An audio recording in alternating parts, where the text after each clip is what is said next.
went out for my run this morning, I wasn't planning on doing a video. I wasn't planning on sitting here talking to you. However, while I was running, I've been thinking a lot because there's no one around. And because I got painted fingernails by my daughter. But all joking aside, we are in times that I never thought in my life. I thought this would be, a bad movie, right? Some B-listed movie. But it's not. This is reality. And it's scary. And it's unprecedented. And sometimes I don't know what to do. We are all worried about our health. That's why we do math. Right? We do math for a reason. Right? We do math so we can improve ourselves, right? To be able to live a long life. So we can do the things that we'd like to do in our life, like travel, like spend time with family, be able to see our grandkids grow up, things like that. I'm sure there's many other things.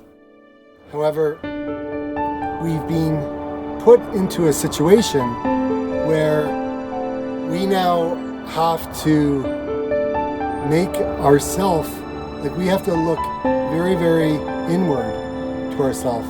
We have to basically be selfish and look after us, because if we look after us, we look after mankind, right? The human race, from getting this devastating virus. And some of you may be watching this who may be not taking this seriously.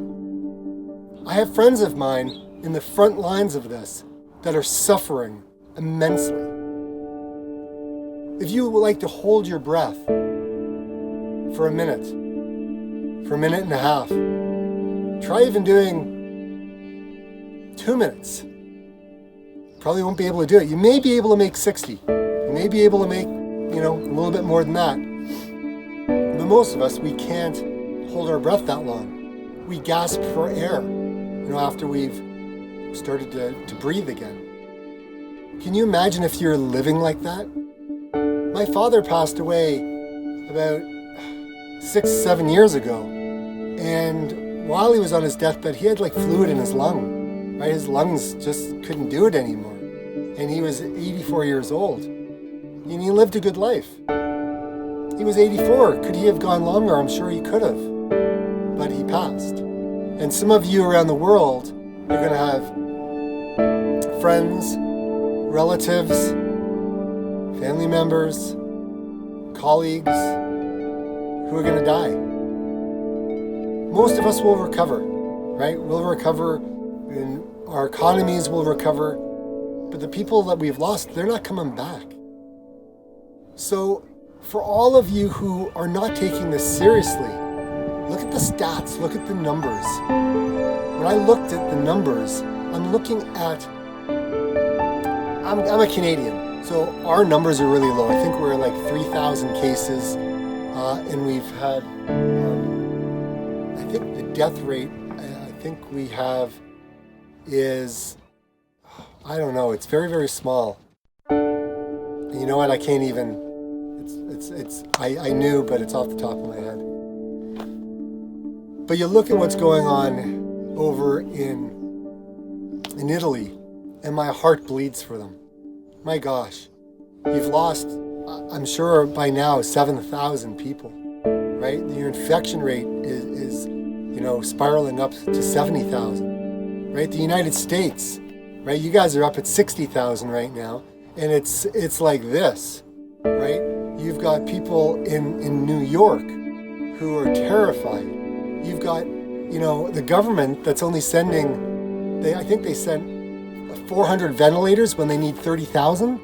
And then after the governor have, put out a plea to the government to give them more, I think they're sending another 3,000 or 4,000. And they've got, I think, 20,000. The government, I don't know numbers, but I just kind of what I was looking at on the broadcast. New York is going to be the epicenter. The US is going to be the epicenter, right? And if you think that you can stop this by going around not believing in science, I implore you, look at the flippant science. Look at what's going on in Italy. Don't be an example of that. Do the self-isolation. Do what needs to be done. Don't listen to what your President Trump is saying. I'm not being political. I'm being from a science point. I have a friend of mine that works very closely with pharmaceutical companies and the CDC down in the United States. And they are not happy with what's going on, I'm sure. Okay, that's my opinion. But what's being said? I mean, you're not instilling confidence in your country. And for those of you who are taking Trump's word, man, look for better. Look to the science. Listen to the doctors that are dealing with this, right? My gosh, what is going on? Our president, our prime minister is doing some amazing things for our country.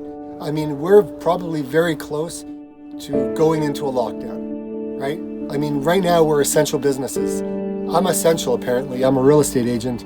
And for some of you who may like to pass judgment on that, try thinking about having your house sold and you have nowhere to go, right? Realtors are out there helping people trying to locate a house for them to buy so they have somewhere to go, right? Don't be judgmental of other people.